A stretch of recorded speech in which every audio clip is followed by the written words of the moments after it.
Bonjour à tous et bienvenue sur Crypto Flash, la chaîne de l'actualité crypto. Aujourd'hui, nous allons parler de Ethereum et pourquoi cette crypto pourrait vraiment exploser prochainement. Je vais aussi vous parler de pas mal d'autres sujets.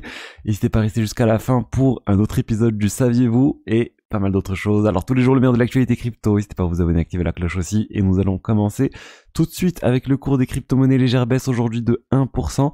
Bitcoin, légère hausse. Ethereum, 2,2% de baisse. Et on peut voir que globalement, le marché est en baisse aujourd'hui. Je vous rappelle le giveaway avec Bitvavo. Vous avez l'ensemble des informations dans la description. Il y a 100 € à gagner avant la fin du mois. Il y a 10 € offerts en plus. Donc voilà, vous trouvez toutes les infos. Plus bas, c'est un partenaire de la chaîne. Alors, on va commencer avec Convex. Convex CVX qui fait plus de 100% en 24 heures. C'est assez fou. Alors, l'explication, ça serait en fait que Convex, il détient une quantité énorme de tokens de Curve Finance. Curve Finance, je vous en ai parlé, il y a eu la liquidation massive du fondateur, du coup c'est quelque chose en fait qui était très pesant, c'était un peu une épée de Damoclès sur le CRV, et là c'est bon, le fondateur de Curve n'a plus tous ces CRV qui pouvaient vendre ou qui pouvaient être liquidés et du coup faire baisser le marché, c'est bon, cet événement est terminé, et du coup bah ouf, c'est bon. Il y a moins de tension à ce niveau-là, et maintenant on passe aux fondamentaux sur Curve. C'est quelque chose qui génère du rendement, ça détient des CRV mais pas que.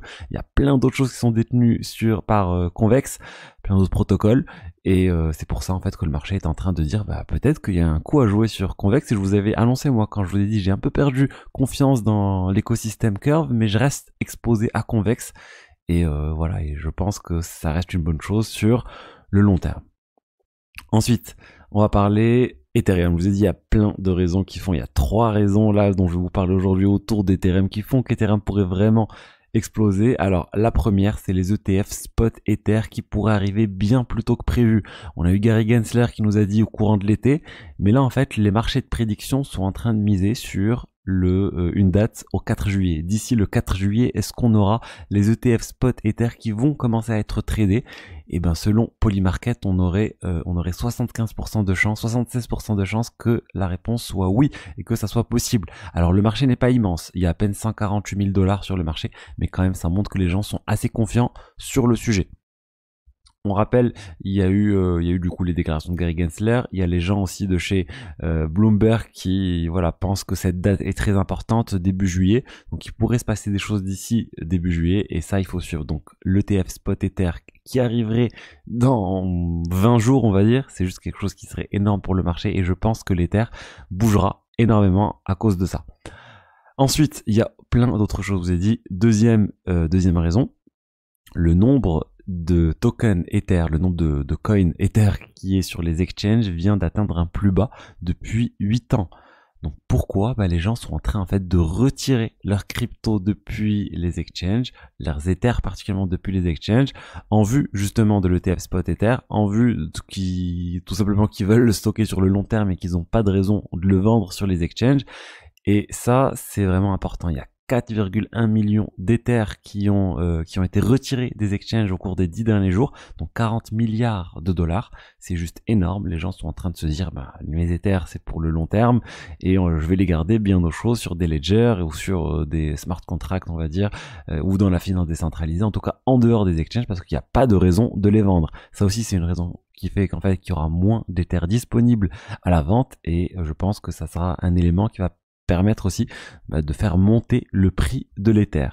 Et la troisième raison, c'est en fait l'écosystème Ethereum avec les solutions de niveau 2 qui sont en train d'attirer de plus en plus d'utilisateurs. Et là, la news de Cointelegraph, c'est qu'en fait, si on prend les diverses solutions construites sur Ethereum, les diverses solutions de niveau 2, les diverses solutions de niveau 3, on vient d'atteindre un nombre de transactions par seconde qui n'a jamais été atteint par le passé. On a un plus haut historique que vous pouvez voir ici sur L28.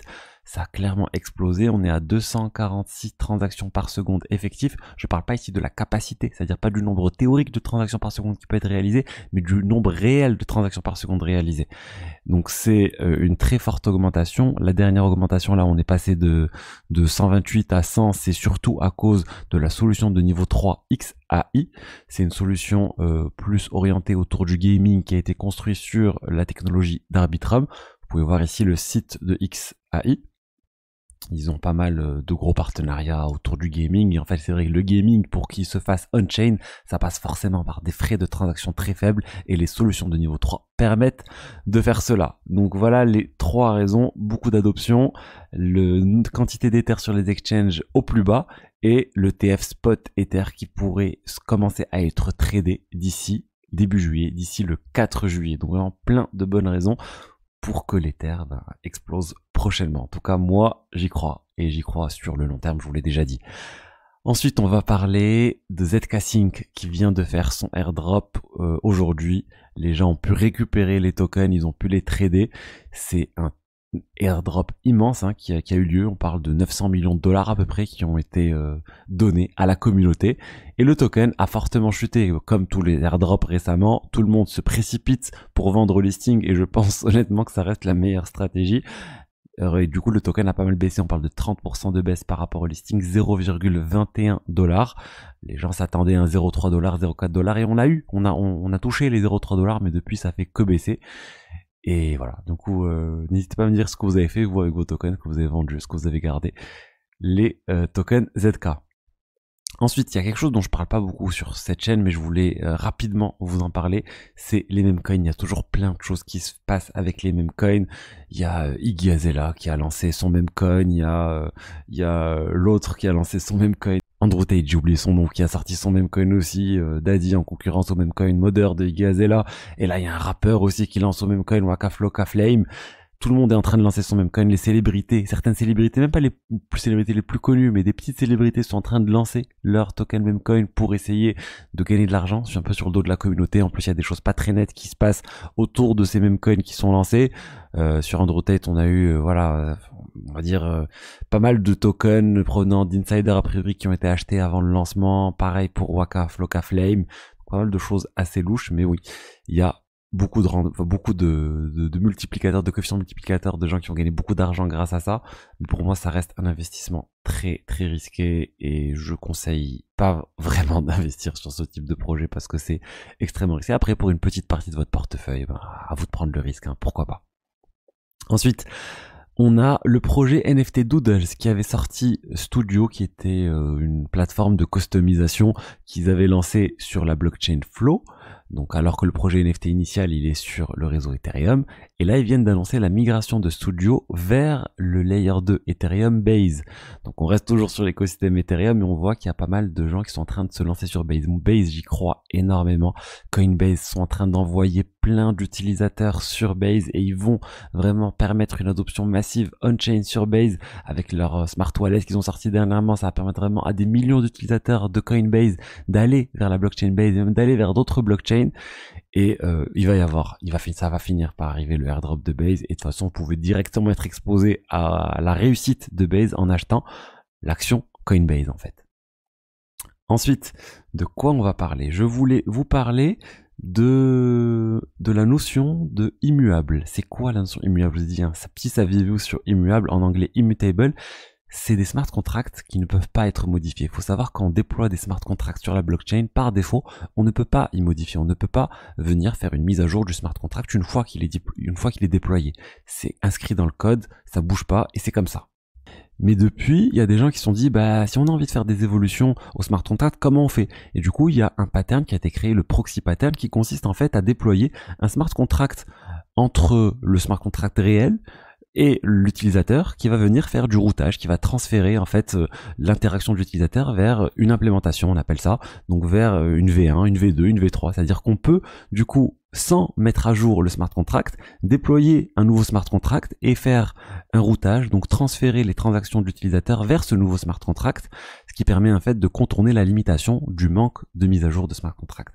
Et donc immuable, c'est un smart contract où il n'y a pas ce pattern proxy, où on peut plus le modifier, où même le owner a retiré tous ses droits sur le smart contract, il n'a plus aucune fonction d'administration.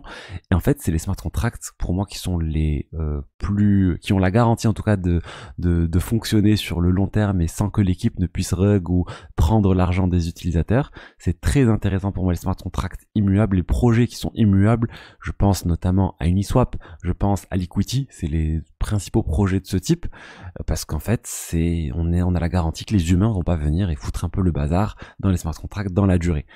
Après, là où il y a un problème avec les smart contracts immuables, c'est dans le cas d'un piratage, et ben il y a pas moyen de stopper ou de venir corriger la faille. Il y a besoin de déployer un nouveau smart contract et de dire aux utilisateurs de migrer vers le nouveau smart contract. Donc voilà pourquoi les les smart contracts immuables, c'est bien. Moi, j'aime bien les gros projets qui sont vraiment audités et qui, du coup, décident de passer en immuable. Mais pour commencer, c'est compliqué pour un nouveau projet tout jeune d'être en smart contract complètement immuable. Mais ça serait bien, par exemple, que AAV un jour ou l'autre dise, OK, là, on a atteint une version, on va rester sur cette version et on va même enlever tout ce qui est proxy, par exemple. Mais c'est pas l'optique actuelle d'un certain nombre de protocoles.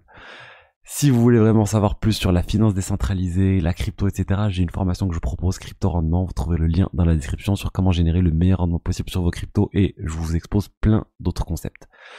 Si le contenu vous a plu, n'hésitez pas à liker, commenter, vous abonner et je vous dis à demain pour la suite. Allez, au revoir. Ciao, ciao.